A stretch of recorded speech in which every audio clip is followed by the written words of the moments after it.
Assalamualaikum warahmatullahi wabarakatuh, Sobat Iqbal. Kembali lagi di podcast Suara Alumni, ruang inspirasi dari mereka yang pernah duduk di bangku yang sama seperti kita. Perkenalkan, nama saya Muhammad Khairul Anam. Di sini saya bersama dengan Ahmad Hilmi, seorang entrepreneur elektronik yaitu servis HP yang sekarang membuka usaha di Bintaro. Gimana kabarnya Kang hari ini? Alhamdulillah baik. Gimana perjalanan dari Bintaro ke Ciputat? Apakah mengalami hambatan gitu seperti macet dan lain-lain? Alhamdulillah aman sih, karena ini hari libur. Alhamdulillah semuanya lancar aman. Cuman maaf tadi telat karena memang saya baru tidur subuh, baru bangun pun ditelepon sama Ketua Iqbal. Ya, makanya agak telat. Ya, sangat terhormat sekali bahwa Kang Iming menyempatkan waktu gitu ya di sini. Coba kan perkenalkan diri terlebih dahulu ke teman-teman Iqbal. Oke, nama saya Ahmad Hilmi, saya dari Cirebon, Wanasaba Lor. Saya juga lulusan dari Munjul. Saya dari MTS sampai aliyah, kemudian melanjutkan ke jenjang sarjana di UIN Syarif Hidayatullah Jakarta. Sempat tinggal juga di Iqbal Jakarta, dan sekarang saya sudah memulai bisnis dari semester 6 sampai sekarang.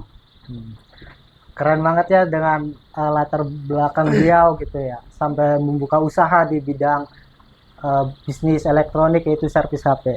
Coba Kang ceritain latar belakang Kang Imin gitu, sampai bisa mondok di Munjul, dan pengalaman apa yang Kang Imin dapat gitu, dan memori apa yang paling berkesan dengan para kiai dan ustadz di sana gitu. Oh, di Munjul.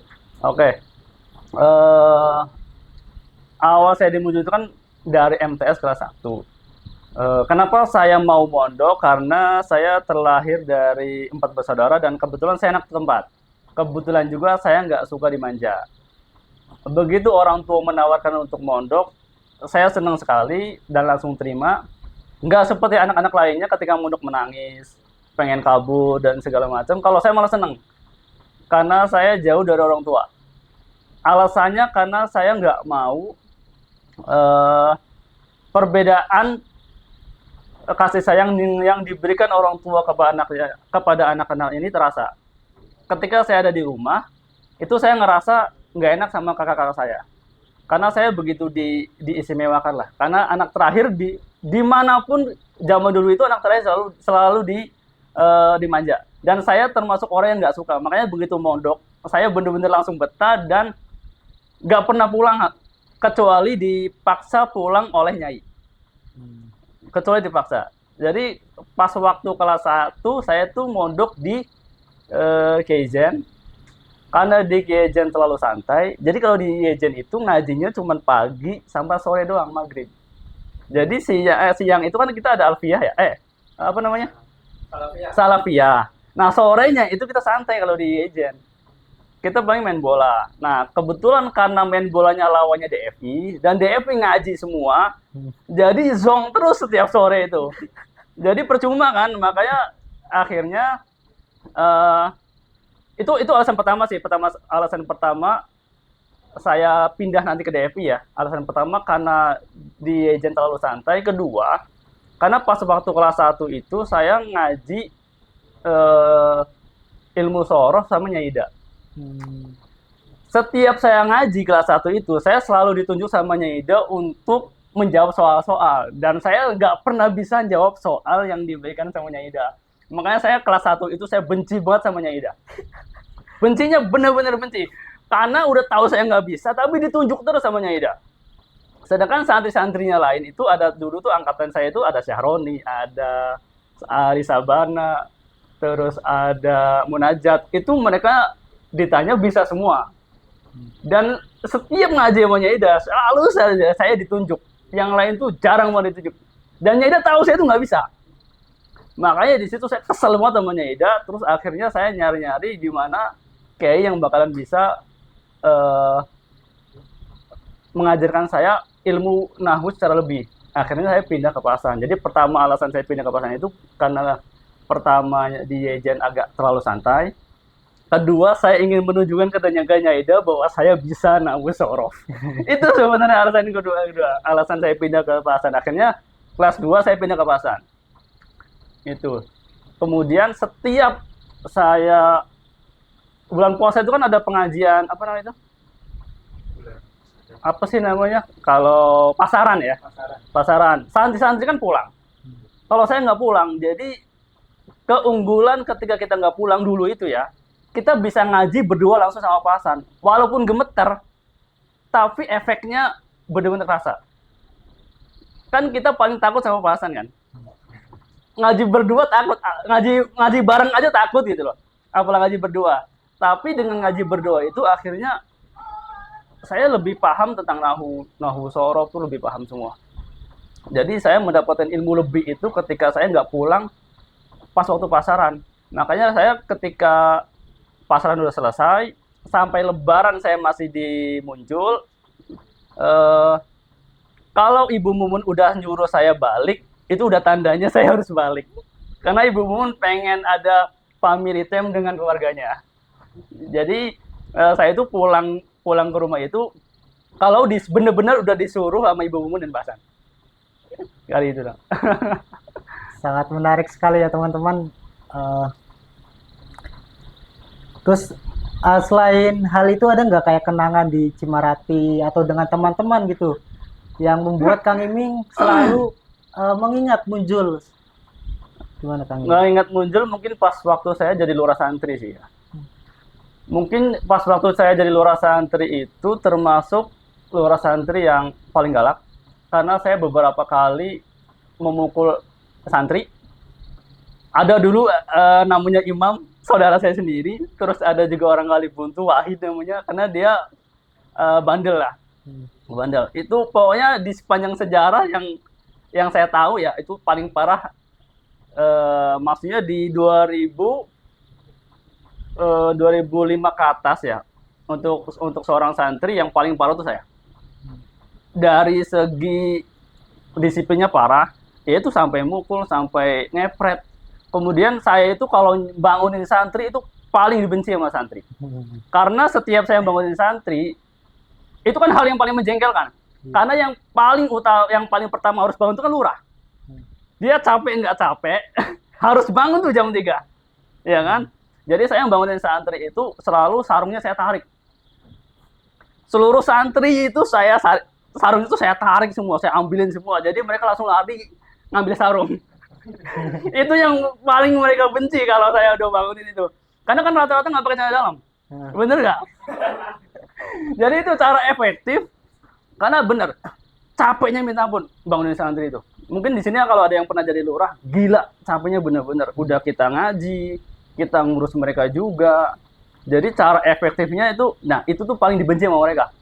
Paling dibenci. Dan mungkin kalau ada yang pernah di bawah kepemimpinan saya pas jadi lurah, mungkin masih ingat.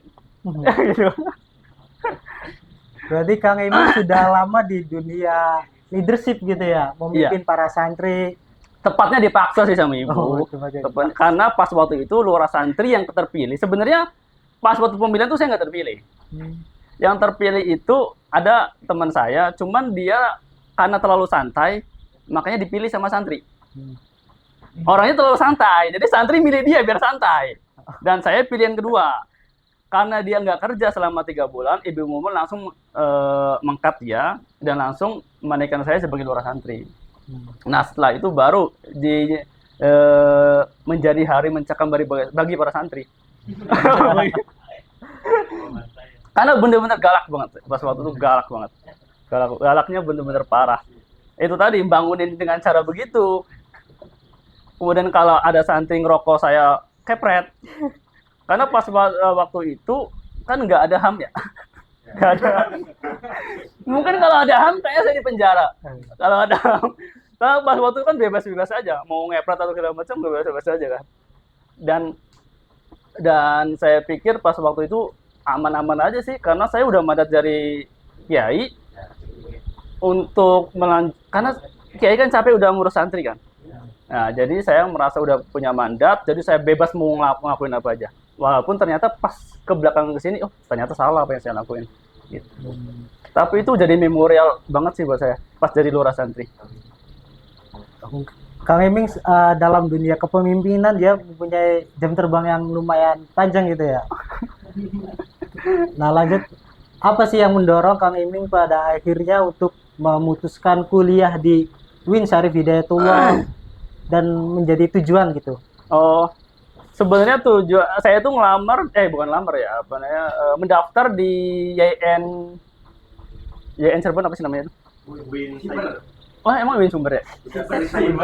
Ah, oh, pokoknya di situ saya naruh jurusan bahasa Arab sama satu lagi itu kalau nggak salah komputer. Kedua di UIN Jakarta jurusan PAI dan bahasa Arab. Sebenarnya dari awal saya pengennya komputer. Saya ngomong sama Pasan, sama izin, Pasan nggak ngebolehin saya masuk ke komputer, disuruh jadi guru karena beliau pengen saya meneruskan perjuangan kakek saya menjadi seorang kiai. Dan sebelum saya ke Jakarta itu, Pak Hasan udah wanti-wanti jangan nikah dulu sebelum Hilmi S2. Jadi harus S1 pendidikan, kemudian S2-nya pendidikan juga. Pak Hasan itu. Jadi saya tuh nggak boleh masuk ke TIK. Padahal saya pengen banget TIK. Makanya ketika saya diterima di YN, diterima di sini juga, saya lebih memilih yang di sini. Karena saya pikir ruang lingkupnya lebih luas, kemudian bisa mengeksplor lebih lah kalau misalkan di Jakarta. Kalau di kampung kan kita akan terlalu nyaman gitu loh kan. Tapi poin pentingnya saya benar-benar sebenarnya nggak nyaman di PAI. Itu karena emang disuruh sama Pak Yai Hasan. Benar-benar disuruh sama Pak Yai Hasan. Saya pengennya benar-benar komputer. Makanya setelah saya masuk ke PAI, setiap hari saya belajar komputer. Di kampus itu saya nggak baca PHI ya, saya bacanya ilmu komputer semua, bener-bener desain grafis segala macam itu, jadi bertolak belakang akhirnya.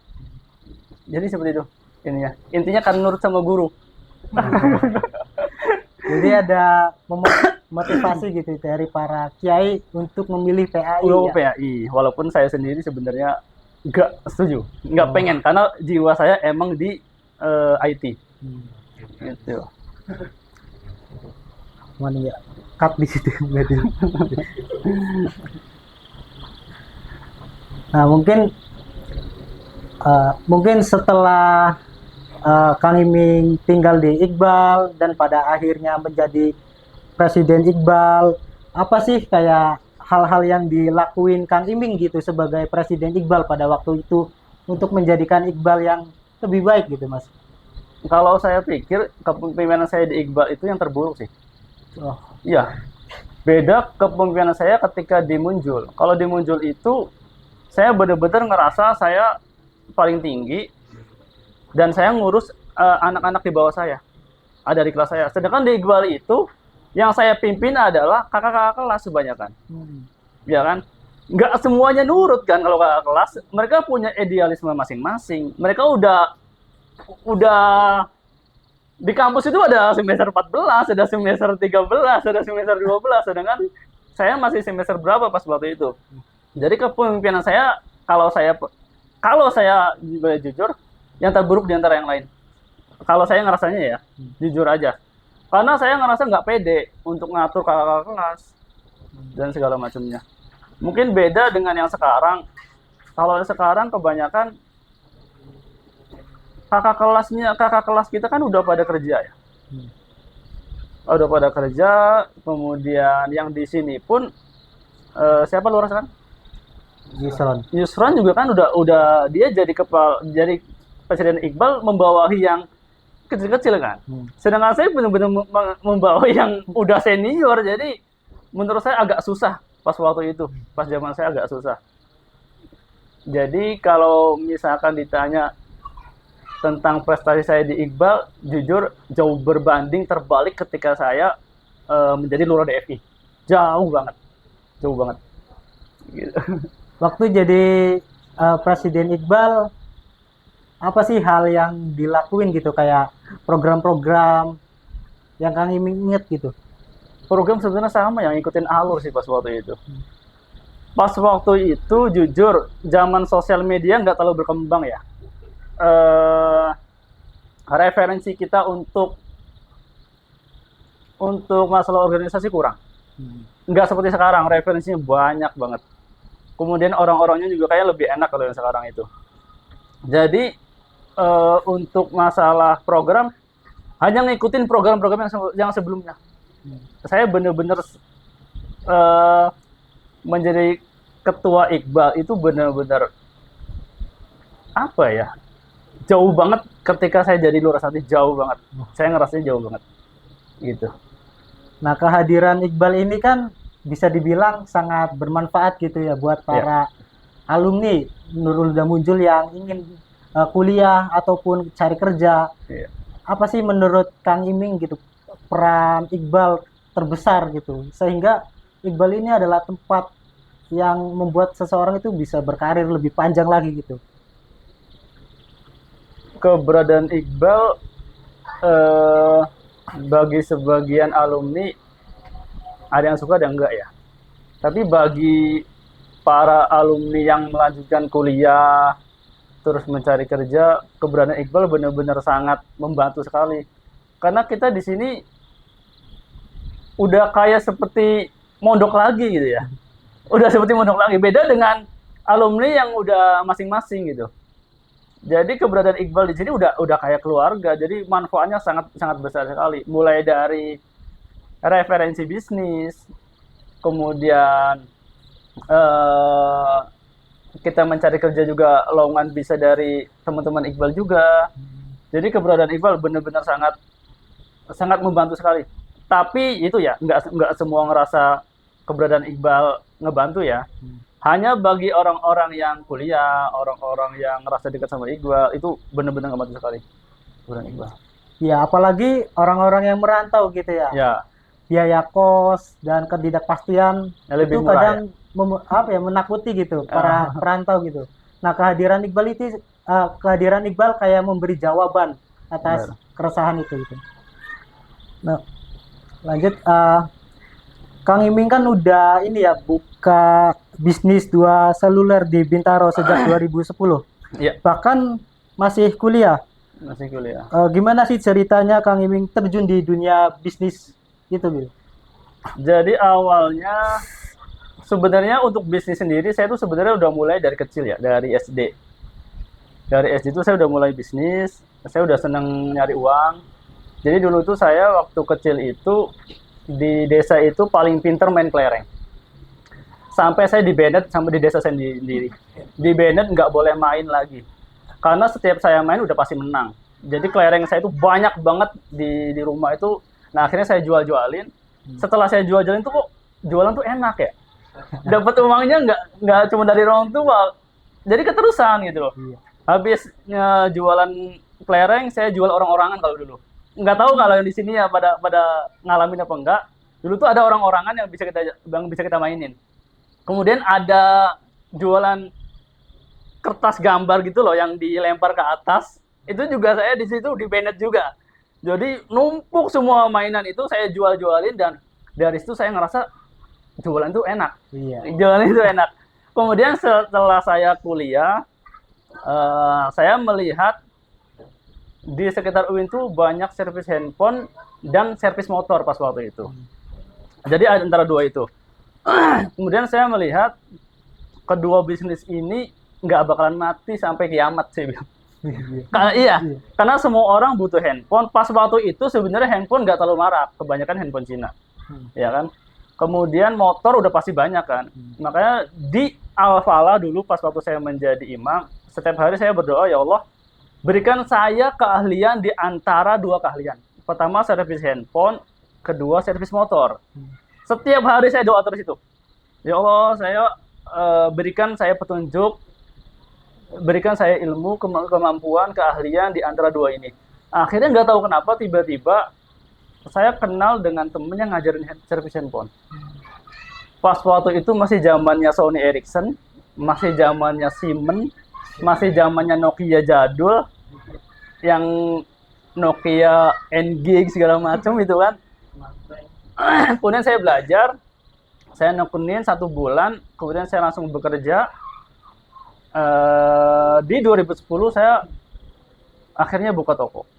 Pas waktu itu saya semester 6. Semester 6 buka toko. Modalnya dari saya jadi imam di masjid.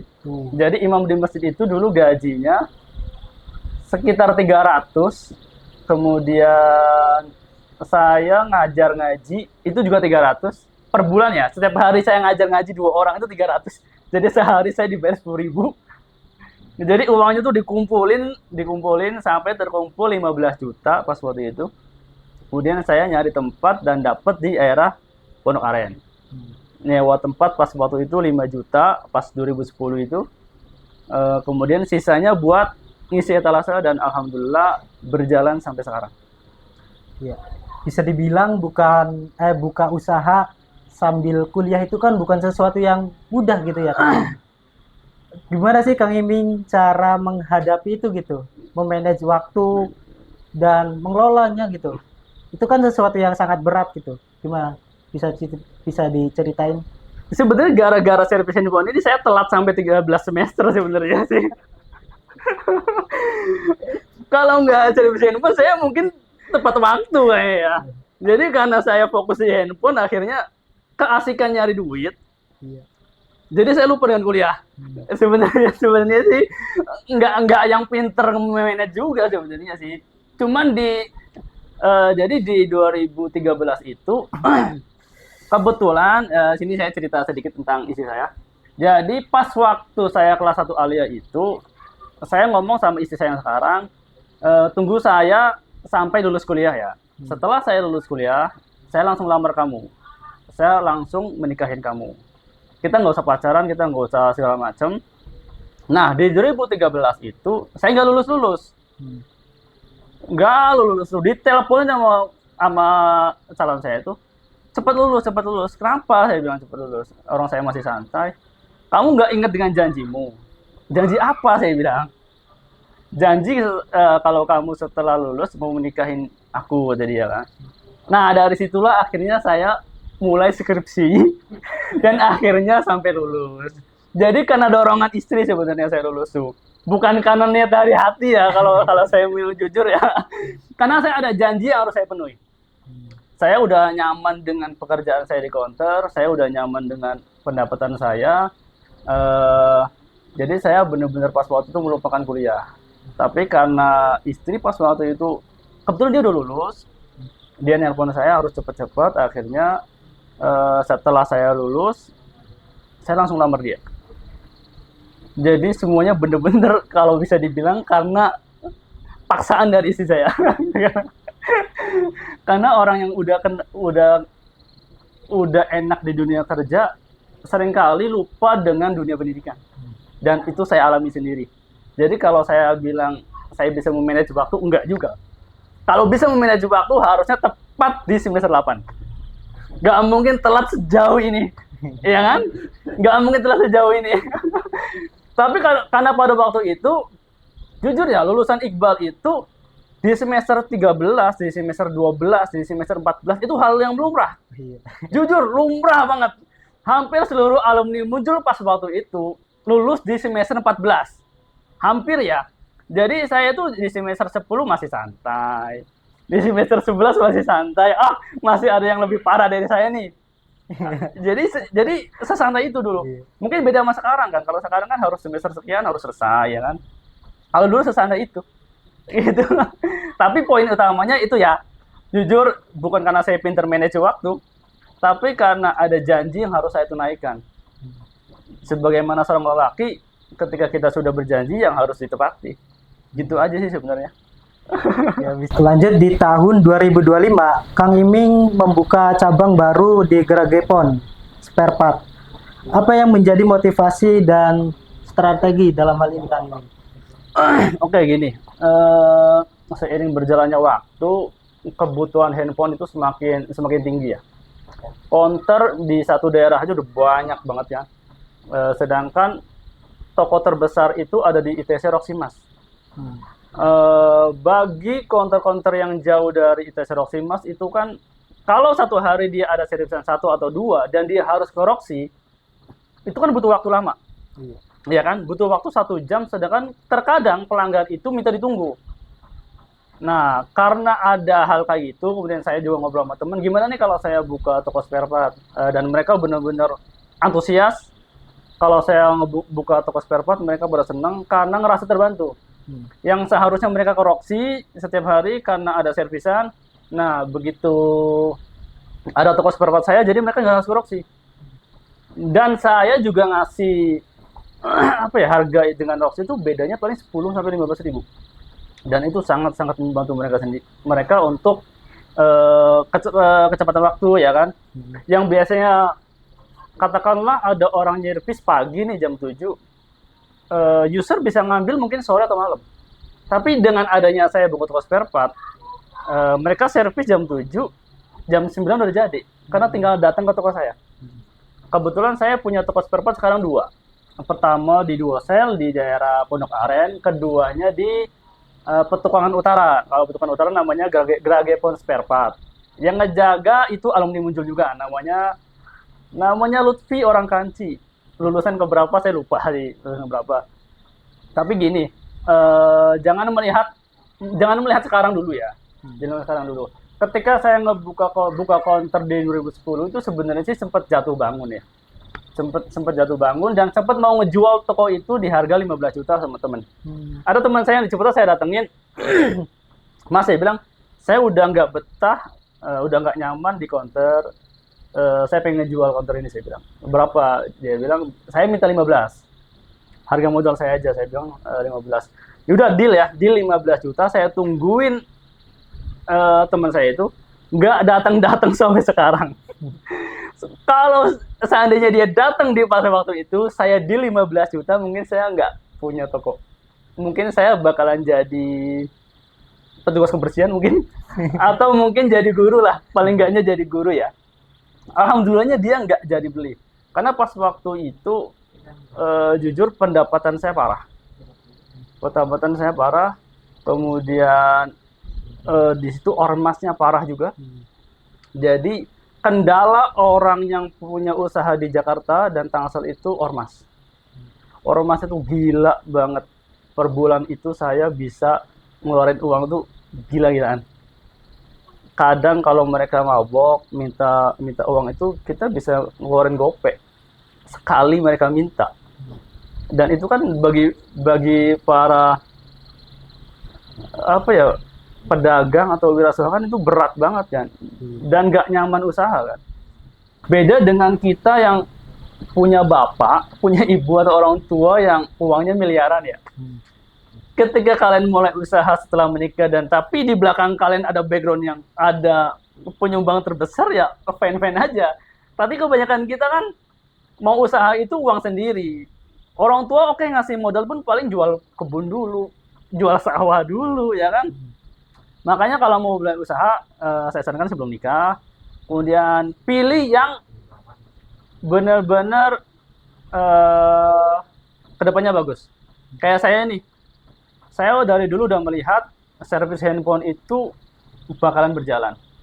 Jadi dulu saya tuh sempat mau bikin warnet. Cuman saya melihat warnet ini bakalan mati sama halnya seperti wartel. Jadi dulu itu adanya wartel kan. Di Muncul pun ada wartel. Di Keinur.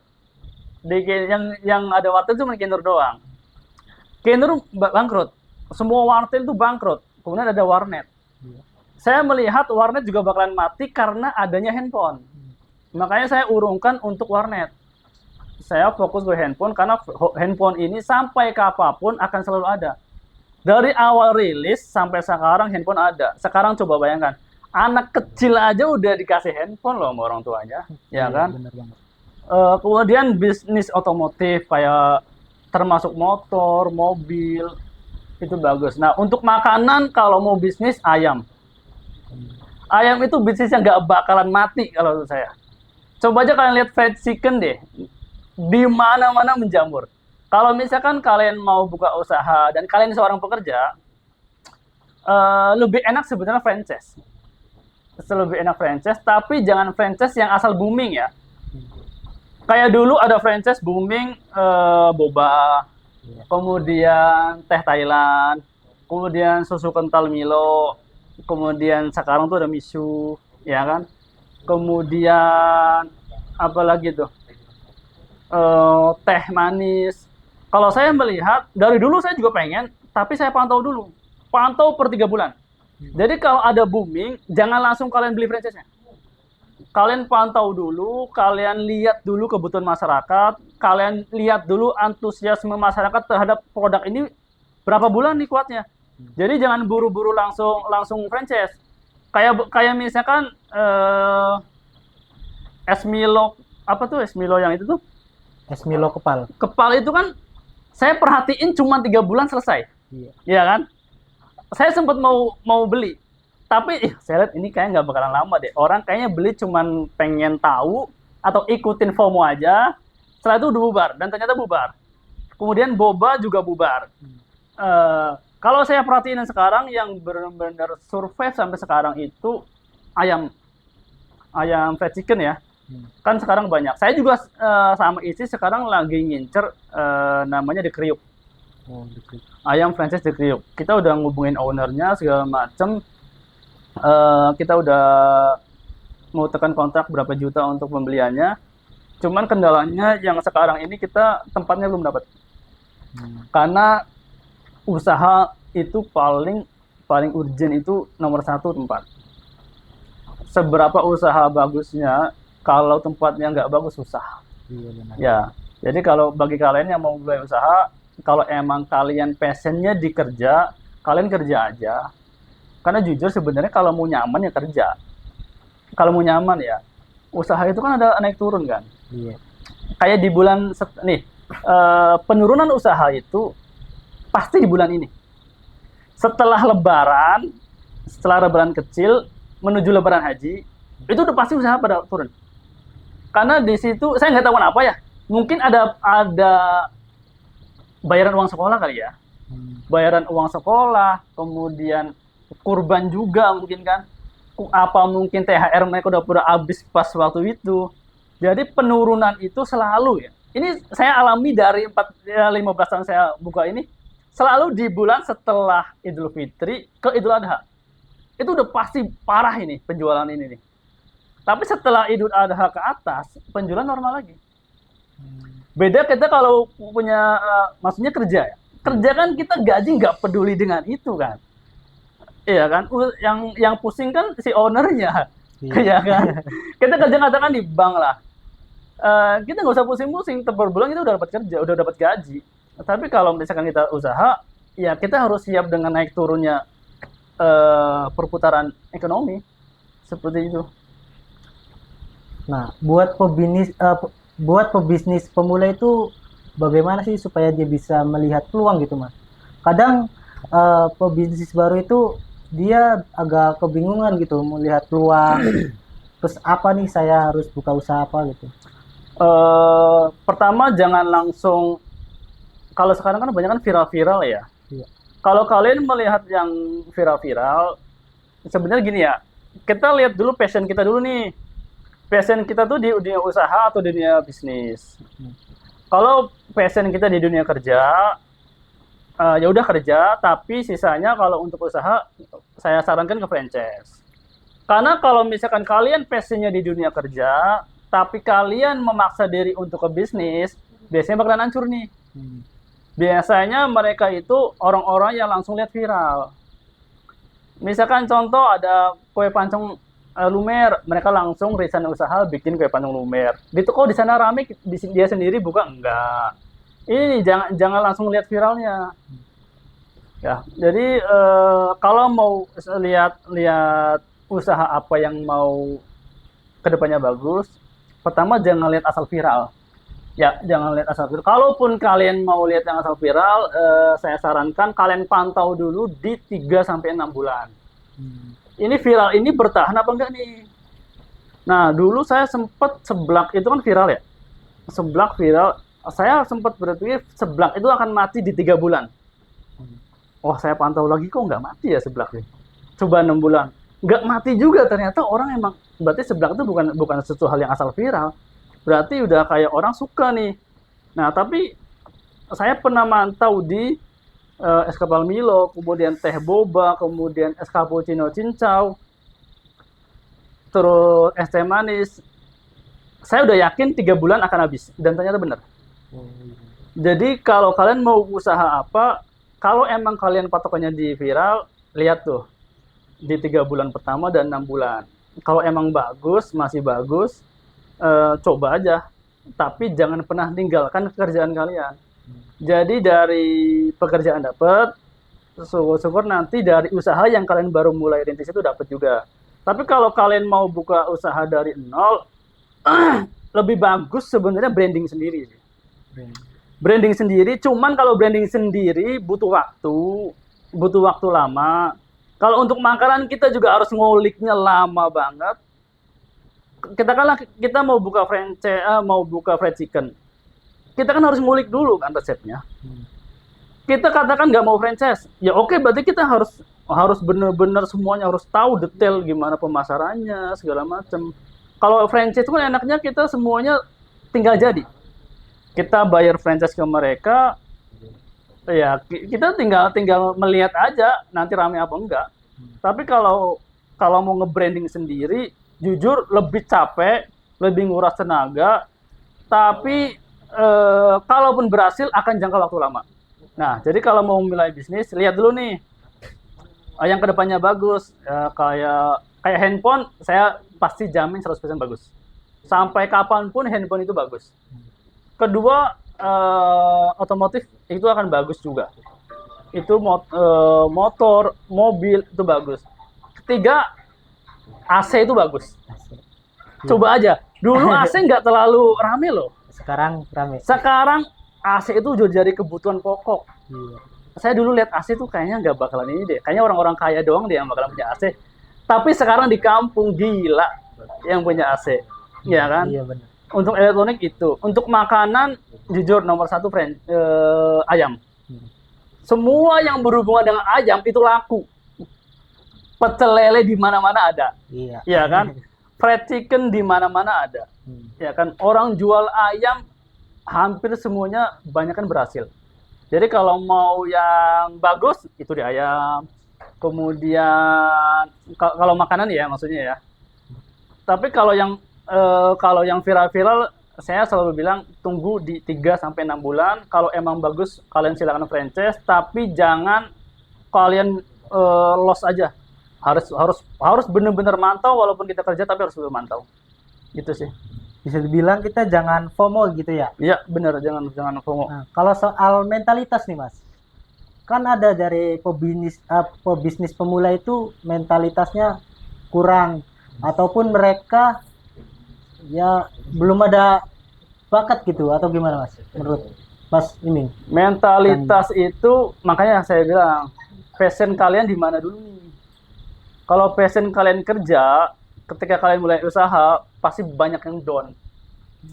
Kerja yang biasanya kita setiap hari berangkat jam 7, pulang jam 5, dapat gaji per bulan, kemudian kalian resign, tiba-tiba buka usaha dan bangkrut, stres pasti. Ya kan? Mentalitas sebenarnya kalau kalian mau tahu ya kalian lihat dulu passion kalian di mana. Biasanya kalau orang yang passionnya di dunia kerja, memulai buka usaha, itu akan langsung down mentalnya. Ya akan kaget. Ya. Yang biasa tiap bulan dapat gaji katakan 10 juta. Kemudian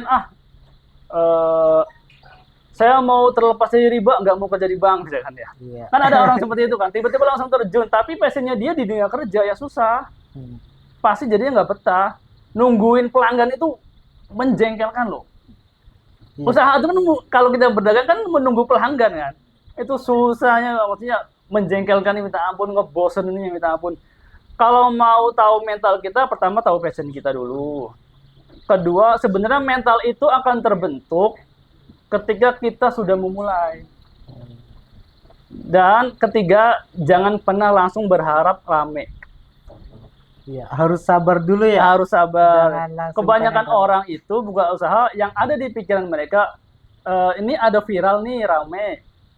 Mereka pendapatan sehari 1 juta. Kalau saya buka dapatnya sehari kayaknya segini-segini, langsung angan-angannya tinggi nih. Itu sih sebenarnya yang bikin mereka nantinya down. Jadi kalau mau menguatin mental, kalian akan terbentuk mentalnya ketika kita mulai. Kayak teman saya Saidin itu yang sekarang owner di rumah ayam, itu mentalnya terbentuk setelah beberapa kali dia gagal. Kalau sekali dia usaha, mental nggak akan terbentuk sih kalau menurut saya. Jadi mental itu akan terbentuk seiring berjalannya waktu. Ketika terjadi kegagalan demi kegagalan, mental itu akan terbentuk. Saya sendiri jujur buka cabang ini udah gagal, pertama di Kampung Rambutan, di apa namanya tuh, Ragunan. Pertama satu buka gagal, kedua di Mencong gagal. Walaupun kegagalan saya itu sebenarnya karena orang yang jaga. Pertama saya ditipu sama teman sendiri berapa juta pas waktu itu, laptop dijual, uang berapa juta diambil. Kemudian kedua saya sama juga. Kedua kebetulan saya punya saudara yang nggak ngerti halal haram.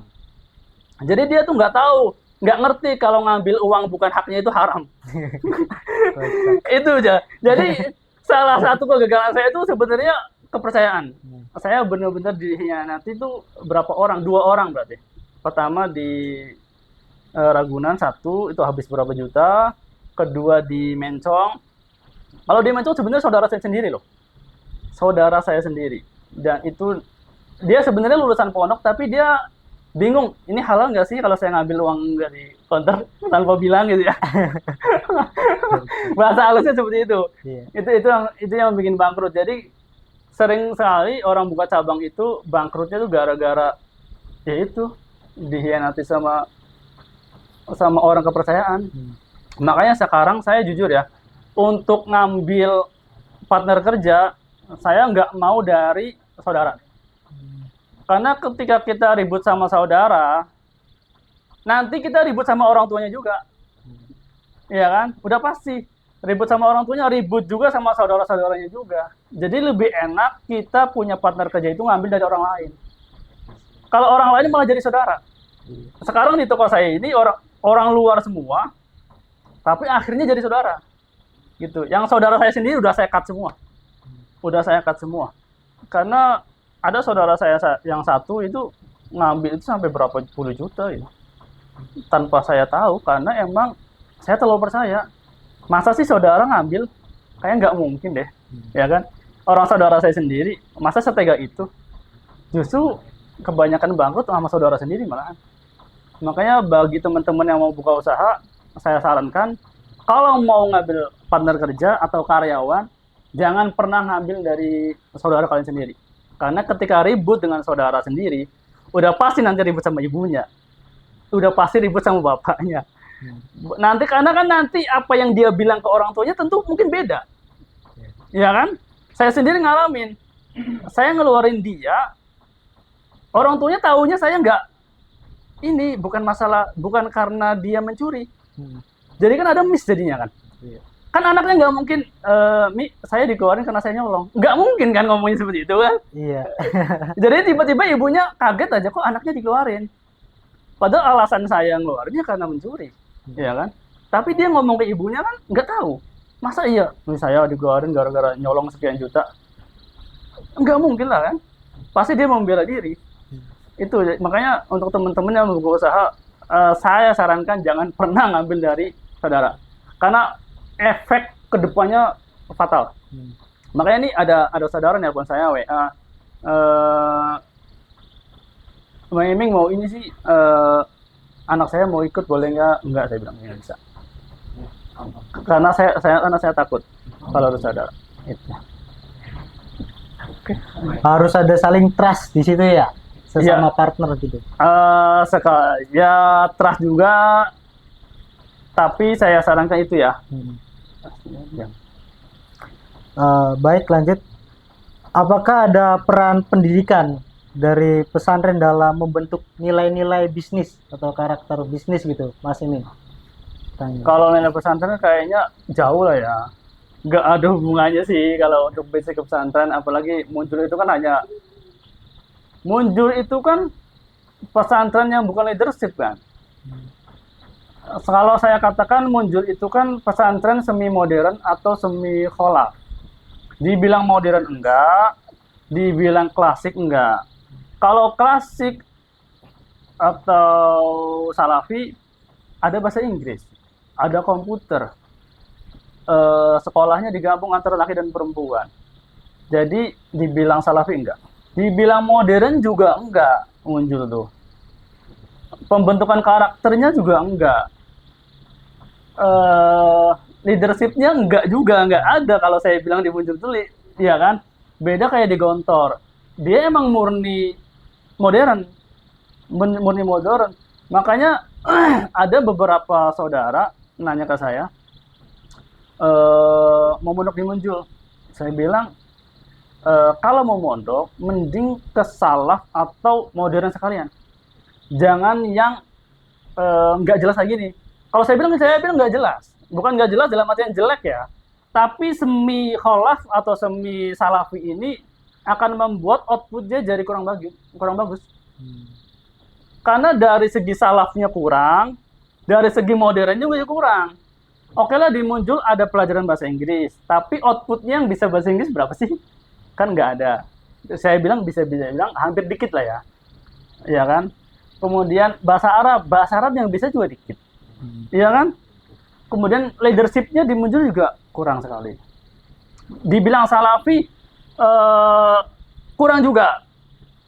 Terakhir saya tanya kitabnya paling tinggi Fathul Muin ya, iya kan?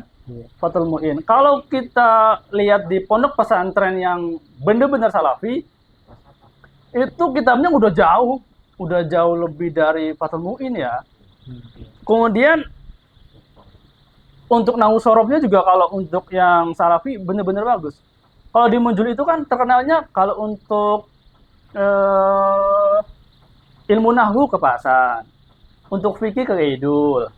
Jadi nggak benar-benar yang lulusan Munjul tuh pinternya nanti di salafi, di nahwu. Lulusan Munjul tuh pinternya nanti di leadership, kan nggak ada. Nggak jelas. Jadi ya kan kalau saya bilang pesantren yang menganut sistem semi kholaf atau semi salaf ini outputnya jadi kayak bingung, ngambang. Mungkin kalian akan merasakan sendiri yang saya rasakan ini, mungkin kalian rasakan juga. Mungkin moderator juga seperti itu kan, ya kan? Dibilang kita pesantren Sadaten, tapi yang bisa menjadi imam tawasul cuman lurah santri. Yang santri-santri lainnya cuman orang yang benar-benar niat aja kan. Ya kan? Katakan dari santri ada 200 nih. Yang bisa ngimamin paling antara 5 sampai 10. Saya jamin. Yang bisa ngimamin tawasul ya antara 5 sampai 10. Kalau emang mau ngebentuk karakter Asadaten, katakanlah, wajibkanlah seluruh santri harus bisa mimpin ketika keluar. Nyatanya kan sekarang enggak kan. Jadi kontribusi pesantren dalam dunia saya untuk leadership, untuk bisnis, kalau saya bilang nggak ada. Kalau untuk membuat pakem-pakem sih gini ya, pakem dalam artian saya mau melakukan maksiat, saya tuh udah dididik sama yai harus gini. Jadi lebih ke pakem kalau saya pribadi. Lebih ke pakem. Jadi makanya saya sendiri nih, Yedul pasang larang saya pacaran. Nah, pakem itu yang saya tanamkan dalam hati. Gitu loh. Kemudian Ibu Mun nyuruh saya harus gini, harus tawasul, harus sholat waktu. Itu sih yang jadikan saya sampai sekarang itu kayak pakem aja. Kalau saya enggak sholat tepat waktu, gimana gitu loh. Lebih ke ibadahnya jadinya lebih enak sih kalau lulusan pesantren. Tapi kalau untuk leadership jujur di Muncul enggak banget. Kemudian untuk mempengaruhi dunia bisnis, saya saran juga enggak juga. Kalau omongan saya terlalu berlebihan, saya mohon maaf. Tapi ini yang saya rasakan. Ini yang saya rasakan, yang saya alami. Makanya ketika ada santri, ketika ada orang tua yang nanyakan santrinya mau anaknya dimondokkan kemana, jujur saya nggak pernah merekomendasikan Muncul. Karena pembentukan karakternya belum dapat. Gitu loh. Outputnya juga untuk menguasai di bidang tertentu, katakan Ausorof, katakan Faroin, katakan Fikih, itu juga jujur masih ngambang. Dan mungkin moderator atau teman-teman lain juga merasakan. Jadi itu. Terus prinsip apa sih yang membuat Kang Iming sebagai pebisnis gitu, Iya. yang dipegang, prinsip-prinsip yang dipegang. Prinsip yang penting kejujuran sih. Nomor satu kejujuran. Bisnis apapun kalau kita nggak jujur pasti mati sih saya bilang. Makanya saya di sini counter itu saya punya anak punya istri kan ya. Ada orang tua yang saya nafkahi. Saya sering banget dapat servisan buka password. Ngerti nggak? Paspor dia. Buka password, buka PIN, buka email. Nah, di tempat saya itu nggak saya terima. Kecuali bawa kardus handphone.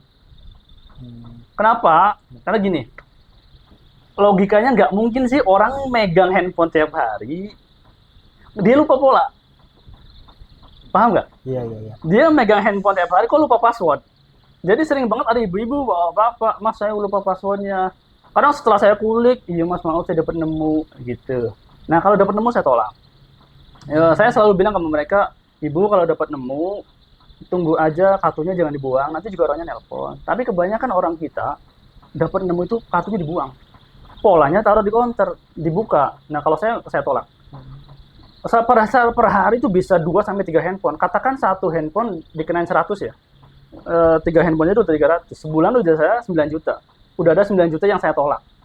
Karena itu nggak jujur. Itu nggak halal. Kalau saya bilang itu nggak halal. Iya.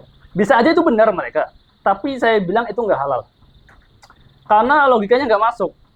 Orang lupa paspor, orang lupa PIN itu logikanya nggak masuk. Dan kebanyakan di Indonesia itu kejujurannya kurang. Nih handphone kita hilang nih, jatuh dimanapun atau ketinggalan di masjid pun, nggak bakalan dibalikin. Serius. Yang ngebalikin paling 10% paling orang nemu handphone, nunggu orangnya nelpon terus dibalikin paling 10%. Kebanyakan pasti langsung lari ke counter, langsung minta dibukain. Saya jamin 100%. Nah, di counter saya itu benar-benar ditolak.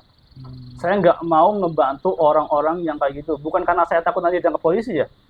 Tapi lebih ke moralitas.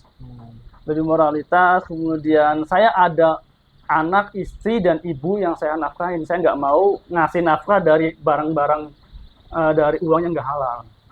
Itu sih yang jadi apa ya landasan saya dalam usaha. Prinsip kejujuran itu Prinsip ya, kejujuran yang itu. selalu dipegang. Iya. Gitu. Apa nih pesan Kang Iming buat teman-teman Iqbal gitu? Gimana? Pesan apa nih? Buat adik-adik kelas, pesan apa yang ingin disampaikan? Pesan dalam hal apa nih? Entah itu berbisnis, entah itu mau kuliah atau apapun gitu. Kalau untuk teman-teman Iqbal, kalau kalian mau bisnis atau kerja pun sesuai dengan passion kalian. Kaliannya senang di mana? Kalau emang kalian senang di bisnis ya mulai bisnis. Tapi itu tadi saya bilang, jangan mulai bisnis dari setelah menikah ya, tapi sebelum menikah. Biar kalian nyaman, kalian juga lebih tenang. Kemudian inspirasinya tuh kalau yang belum nikah tuh enak, masih adem ayem. Tapi kalau udah nikah itu inspirasinya buyar. Iya kan? Buyar. Nanti kita punya usaha ini nih. Kita mau ekspor itu susah. Apalagi belum berkembang. Ada istri yang harus dinafkahin, ada anak yang minta jajan. Nanti juga ada yang sekolah, kebutuhan lainnya. Itu yang membuat otak kita itu untuk ekspor itu susah. Jadi kalau kita belum nikah tuh enak. Plong aja gitu. Kita mau ekspor apapun plong aja. Gitu. Kalau emang kalian passionnya di dunia kerja ya bekerjalah dengan baik. Bekerjalah dengan jujur. Kalau jadi PNS yang benar. Jangan pernah makan uang haram sedikit pun sih, itu saran saya, baik kalian di dunia kerja ataupun dunia usaha. Karena sedikitnya itu benar-benar mempengaruhi. Kalian nanti punya anak, punya istri,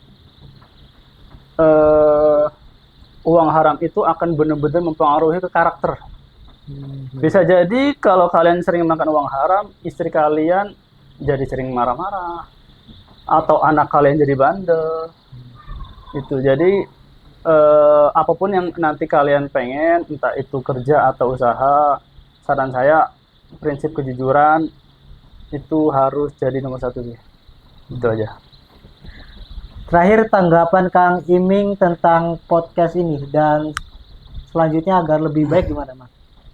Jujur podcast ini sempat saya pengen beberapa tahun yang lalu, saya sempat pengen ngeluarin uang pribadi untuk podcast.